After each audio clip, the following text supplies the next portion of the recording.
So good morning, my name is Sidiropoulos Stefanos. I am the chairman of the Association of Outdoor Recreational Activities Companies. In other words, I'm talking about companies that organize hiking tours, rafting activities, kayak activities, any outdoor activities. At the same time, there is a federation in Europe, the so-called ECOE, where all national associations participate. Right now, there are 12 member associations in ECOE and more than 30,000 companies represented. In Greece, my company is Trekking Hellas, and it has been for 25 years. We started in 1986, so a company of almost 40 years old, and we are active in 20 locations around Greece. Of course, I have been managing the shelter in Parnitha for the last 20 years, and that's my favorite thing. The association was established by Michalis Tsoukias. He took the initiative. He said that we should bring together the knowledge that exists in Greece, so the oldest companies in that sector should get together, exchange best practices, and develop joint certifications, joint trainings. So in 2012, Michalis managed to get together 21 companies. 11 of them were under the Trekking Hellas umbrella. So we made it happen. We established the association, and within 12 years we've done a lot of things that are very interesting, and I'm going to talk about it. Let's take a look at this video. It's about where our activities are held.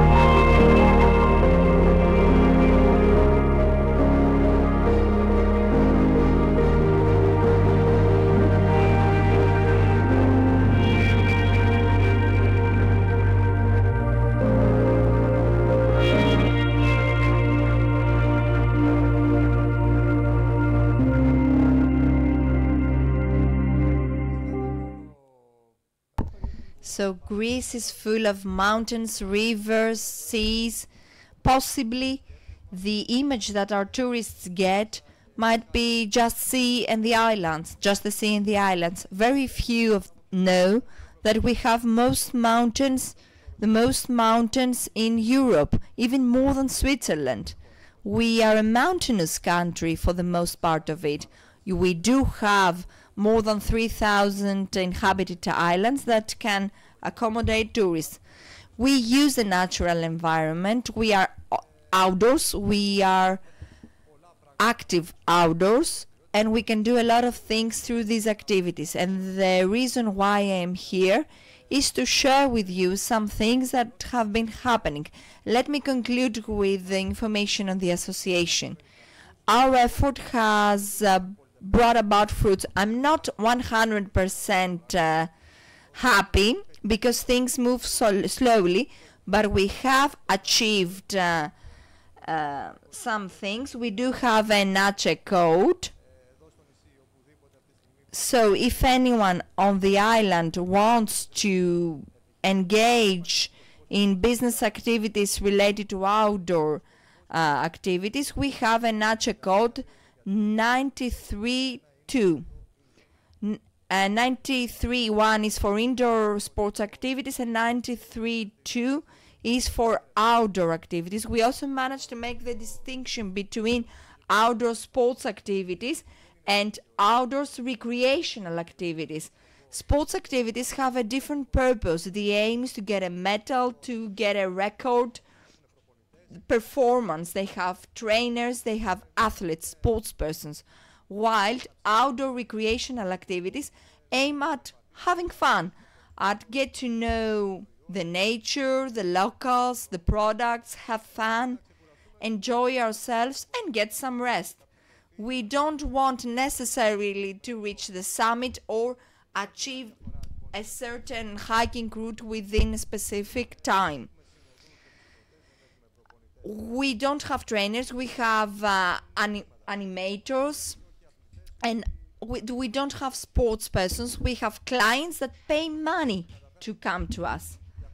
So we managed also to make the distinction between sea kayak, because our country is very good for the development of such activities.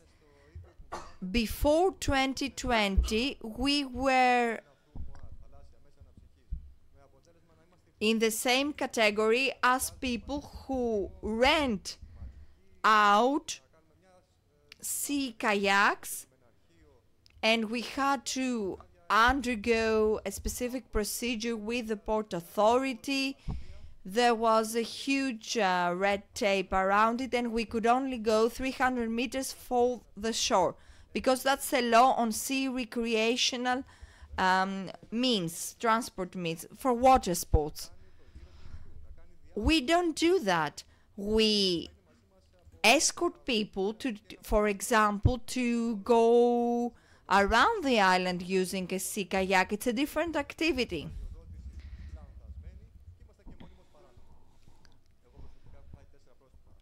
I, for example, have been, 4 fines were imposed on me because of these problems. We managed to make the distinction, so there is a new law that describes our activity, under which tourist agencies are able to organize sea tours, provided that they have a trained animator, a trained escort, and specific equipment. And of course, they provide information to the local port authorities. I know that it's not that interesting to talk about legal provisions, but maybe some of you might be interested in developing a similar business activity. This is why I'm telling this. If you do have more questions, I would be more than happy to answer them. So, those of us who engage in the outdoor activities, we have some things in our minds. My personal purpose is to develop the so-called outdoor culture in our country, but there is still a long way to go. A long way to convey this passion to young children, but it is our duty to transfer our passion, our love, and the know-how to the younger generation. We have to train the 600,000 pupils in order to turn them into our ambassadors in 10 to 20 years from now.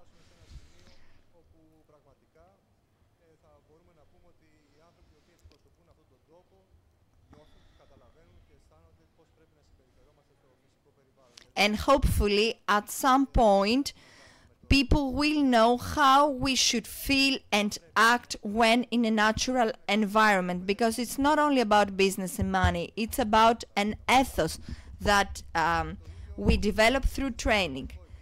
We are trying to do the same thing at the European level together with the colleagues in the Federation.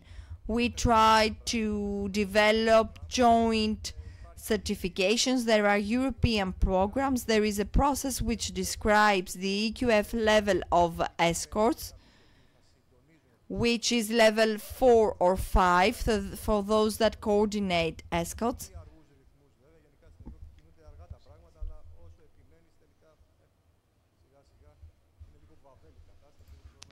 Of course, we are still taking baby steps, but through persistence and patience, we will make it happen.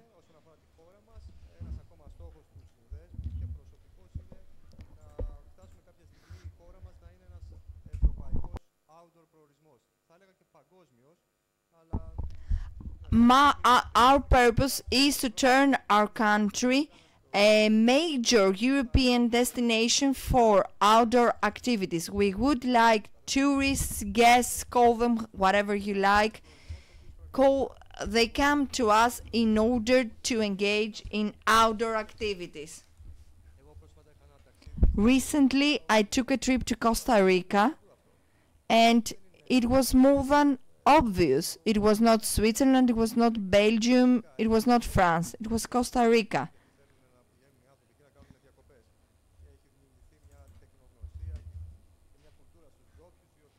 And there is, however, there is a culture around the local communities, an outdoor culture, and they have managed to prevent over-tourism.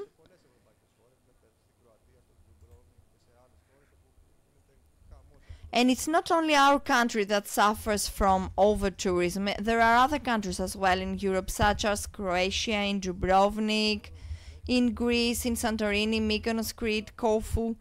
There are many places who cannot take it anymore, both environmentally speaking, culturally speaking, in terms of infrastructure. Outdoor activities are aimed to people who are not engaged in mass tourism. They have the need, even fake need, to love and protect the natural environment. And I do believe this is a solution that could counterbalance the problem of over-tourism. So I did talk about the legal provisions, and I don't want to go into detail. I would like to talk about training and certification. Together with the University of Thessaly, we developed a training scheme in which we train people in soft skills, because we all believe that becoming a boat guide means being a good rafter, knowing all the practices and tricks of rafting, or being a super hiker. No, the tour guide doesn't need to be fully technically an expert.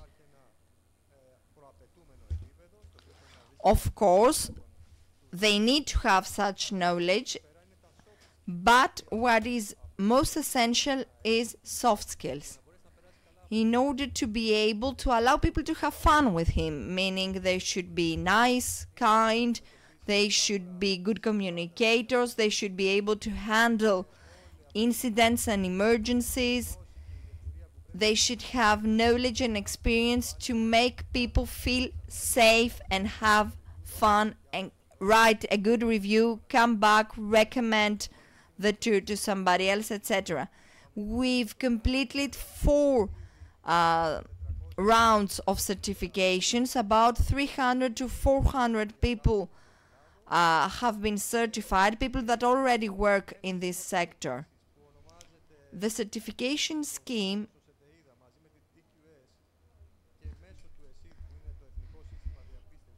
involves the university, the ESID Association, and DQS.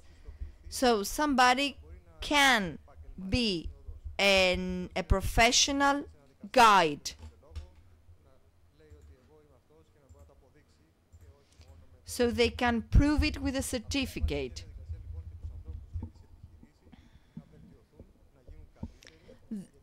And this makes companies better, because they make their people get the training, get the certification, and take the exams and improve the services.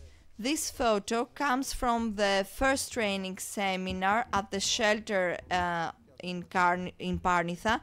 This is our former president, Michalis Tsoukias. Most of the trainees were the owners of outdoor activities companies, because we were the first ones to be trained, and then the employees followed.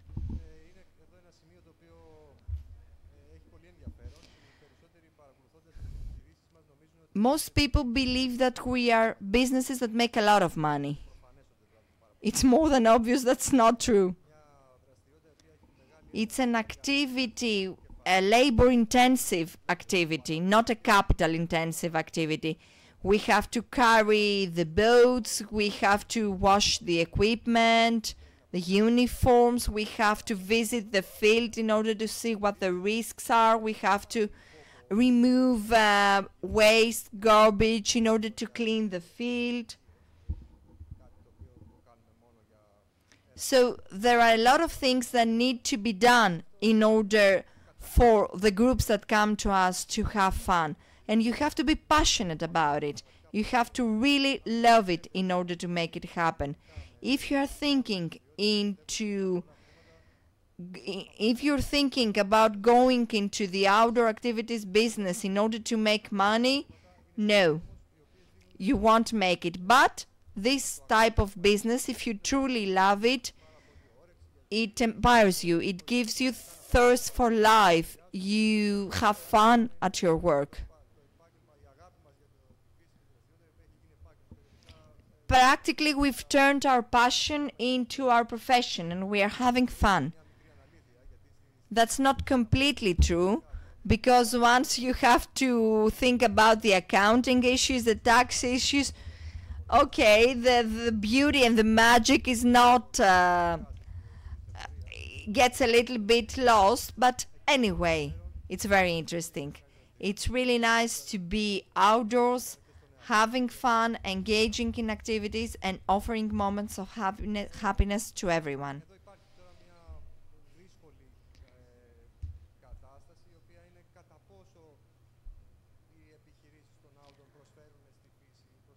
Do outdoor activities have an impact on the environment? Are we green businesses? Can we offer something to the natural environment? I'm not completely sure that I can give you a clear answer, because I have seen many bad things happening as well. I think, though, that most of us respect the environment, but there are many people that don't get it, and they do provide the bad example. We try through the association to train people on how to interact with the natural environment, and there are some areas which we shouldn't visit. We should completely protect them and allow nature to do its job.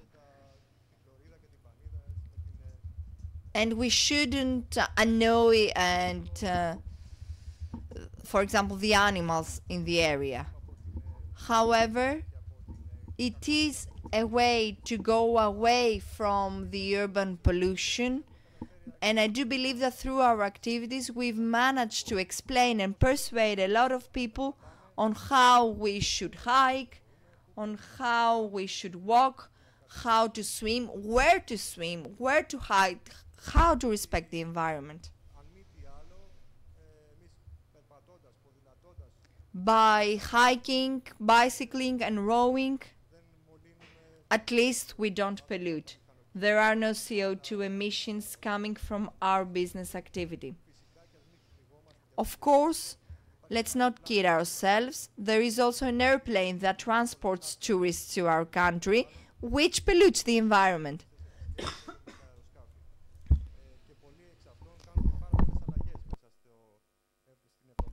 And many of them also get transit flights from one place to the other, which is even more burdensome for the environment. So the truth is somewhere in the middle. The best thing to do is not to travel, but okay, that's a big debate. I'm going now to show you a short video.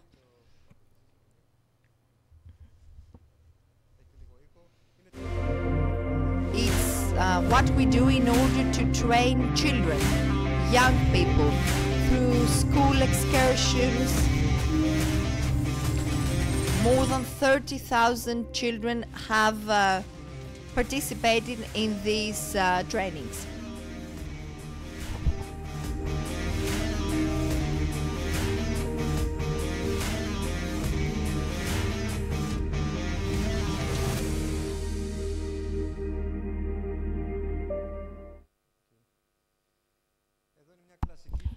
And this is one of the typical pictures. We take a step back from alternative terms we discussed before. What is alternative all around? And This is a typical picture from the Everest summit. It's the window, as we call it, so that more and more hikers can go there in order to conquer the highest summit of the world. Is that an alternative tourism? Do you see something different? And they are waiting for them to reach the summit. So it is a paradox, maybe. It doesn't necessarily have to do with whether we're outdoors doing an activity. It also has to do with how many we are. It has to do with the timing.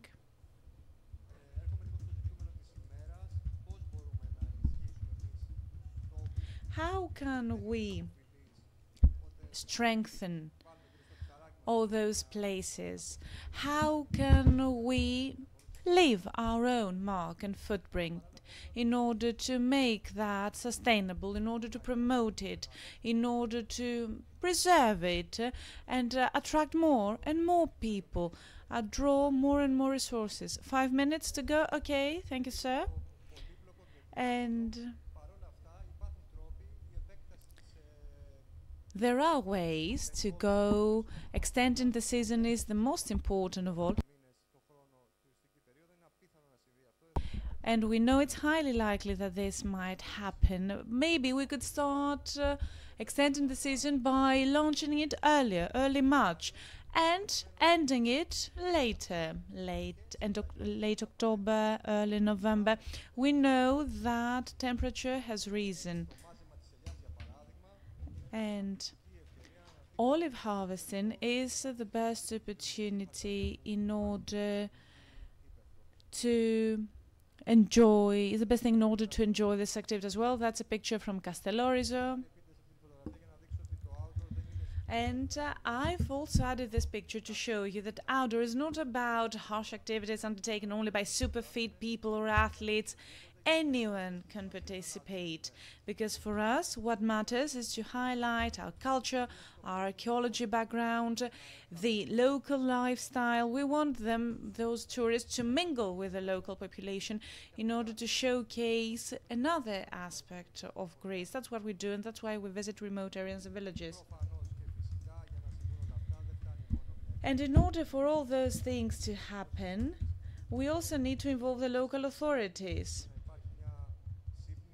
We need to be on the same page in order to achieve and pursue a common goal, to promote our country without selling it. I have less than 5 minutes to go. I have another video at the end.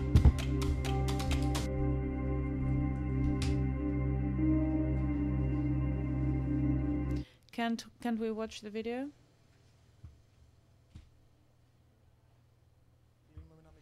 And I would like to conclude with a short video showing the various activities that take place. It's very short. Thank you for your attention in the meantime.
Okay, I have appreciated the activity of Πραγματικά your εντυπωσιάστηκα association, από τις and I think δραστηριότητες της it's Ένωσής a σας. very interesting thing to introduce Πιστεύω ότι είναι κάτι kids πάρα and πολύ young ενδιαφέρον people για να μοιήσουμε σε αυτό, παιδιά, to safeguard the nature νέους, να τους environment. κάνουμε κομμάτι αυτής The της only διαδικασίας thing I would like διαφύλαξης to της know φύσης. is Το μόνο που θα ήθελα να if ξέρω government είναι is κατά πόσον η interested, Greek κυβέρνηση ενδιαφέρεται, government is μιλάω interested για την in ελληνική κυβέρνηση, your κατά πόσον activity, and ενδιαφέρεται if για το έργο σας government gives you a support και αν for σας this, υποστηρίζει or με if κάποιο you τρόπο. have only, if you are an independent association. Thank you.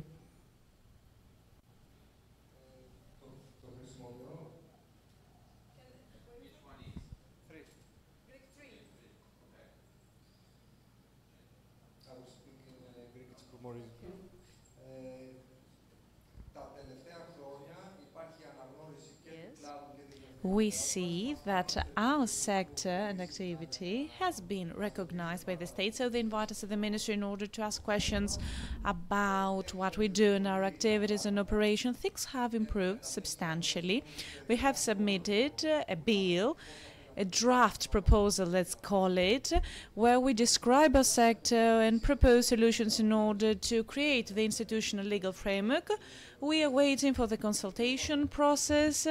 This process has been going on for the past 2 years, and after the European elections, I hope that they will have some time to dedicate to that. And although the Ministry of Tourism accounts for 25% of our country's GDP, does not have any substantial power, let's say. It's less powerful compared to the Civil Protection Ministry, Shipping Ministry. So it's a ministry that brings to the country most of the money, but it does not have a powerful. They have the will, but they don't have the way. Sometimes we feel alone, but I believe that we will be able to do some things. We remain optimistic. Rather than sitting back and nagging about the situation, we just try to step up and do something about it. Yes, go ahead.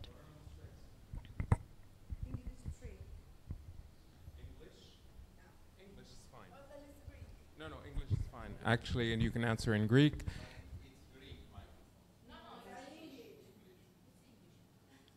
Πείτε μου, παιδιά, τι θέλετε. Λοιπόν, I heard you use the term alternative tourism, εναλλακτικός τουρισμός, and I noticed that outside Greece, we don't use this term very much because alternative has become mainstream. So it's actually normal tourism today because most Europeans want authentic experiences, want outdoor experiences, want to go not just the sun, sea, and sand model. So why are we still in Greece using this enallaktikos or alternative tourism, and is it démodé or passé in your mind? This is my question. Ευχαριστώ πολύ για την ερώτηση. Εγώ δεν χρησιμοποιώ τον όρο εναλλακτικό, γι' αυτό το έβαλα. The term alternative, and that's why I said it's not alternative tourism. We call that adventure tourism, outdoor activities tourism, and that's how we call that. Outdoor recreational activities, that's how we call it. Of course, it's not alternative tourism. Alternative is tourism when compared to something else. In Italy, they have, let's say, alternative tourism, meaning that compared to apple harvesting, they also have other forms of tourism about those things. We could also have the alternative tourism having to do with olive harvesting or anything else. Cherry tomatoes in Santorini Island. Of course, I think your point is very correct. I don't use that term. That's what I said before. We're not talking about alternative tourism here. Thank you.